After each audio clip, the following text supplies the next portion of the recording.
that referendum that the Swiss approved, making waves in business circles as well, Marcus Carlson. Absolutely. Now, Swiss voters, as you just heard there in the news headlines, backed a motion to restrict immigration from the European Union over the weekend. It sparked warnings from EU politicians that Switzerland is endangering its access to the single market. Switzerland is not a member of the Union itself, but its borders are open for European goods, services and workers.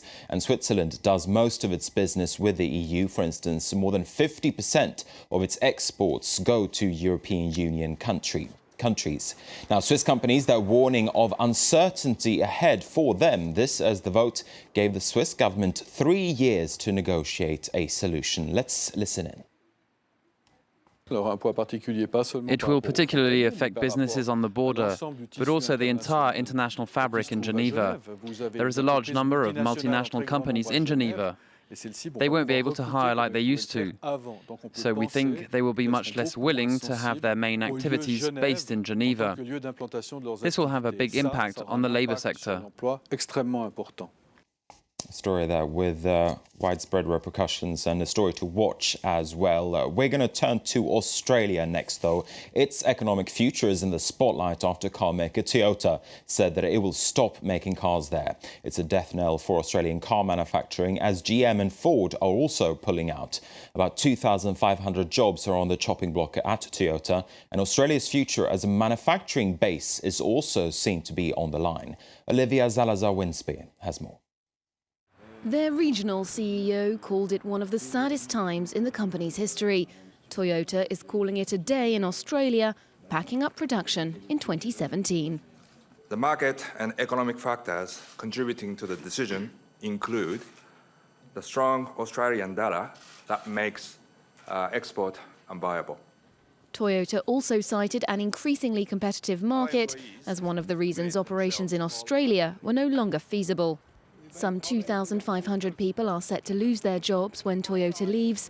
Experts believe manufacturing could be relocated to Thailand or Indonesia, where production costs are lower. The cost of manufacturing in Australia has soared by more than 60% in the last decade, making it a particularly unattractive location for industry. The Japanese car makers' pullout spells the end of the auto manufacturing sector in Australia, after Ford and General Motors announced last year that they'd be stopping production there too. Prime Minister Tony Abbott had appealed to Toyota to continue operations in vain, a move that's made him the target of criticism from his opponents. It's an unmitigated disaster. I'm here for the War Memorial, but look, the car industry's died under the Abbott government. It's a disgrace. Toyota's exit from Australia comes as a sharp blow to an economy that's been slowing since the mining boom lost momentum in recent years. And from Toyota to another Japanese car maker, Nissan's fourth quarter profits rose sharply last year in comparison to 2012. The company made the equivalent of more than 600 million euros from October to December. That's 57% higher than during the same period of 2012. Strong sales in Japan and North America helped to offset sluggish conditions in Europe. Nissan also did well on the back of a weakening of the Japanese yen against other currencies. We're going to take a look at the stock markets next. Stocks over in the United States, they're mixed this hour. The anticipation is building ahead of an appearance in the U.S. Congress by Janet Yellen on Tuesday. The new Fed chair is expected to set out her forecast for the U.S. economy and investors.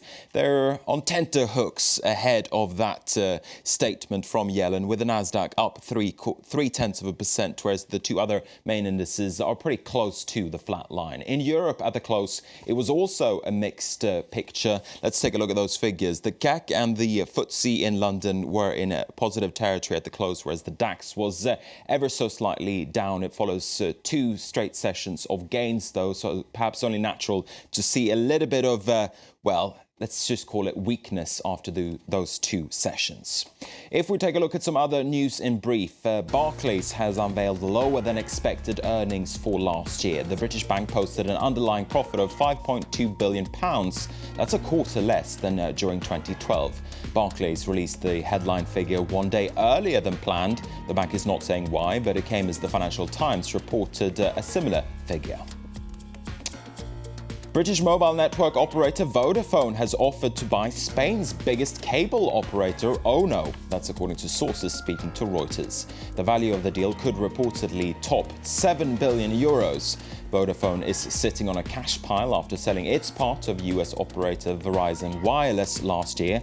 The European cable sector is in Vodafone's crosshairs. It bought Germany's biggest cable group, Kabel Deutschland, just last year. And here in France, taxi drivers went on strike this Monday and organized Go Slow protests. They're protesting against the growth of online car services in Paris and other cities. Passengers can book rides by phone or online, and chauffeurs don't require regular taxi licenses. A taxi license can cost hundreds of thousands of euros here in Paris, and taxi companies say that the growth of chauffeur-driven cars is unfair competition. We're going to finish up with a store opening that's creating a little bit of a buzz over in Los Angeles. A new coffee shop has opened up there. The color scheme and the logo may look like a regular Starbucks store, but take another look, because this store is called Dumb Starbucks, and it serves dumb caramel macchiatos and dumb frappuccinos.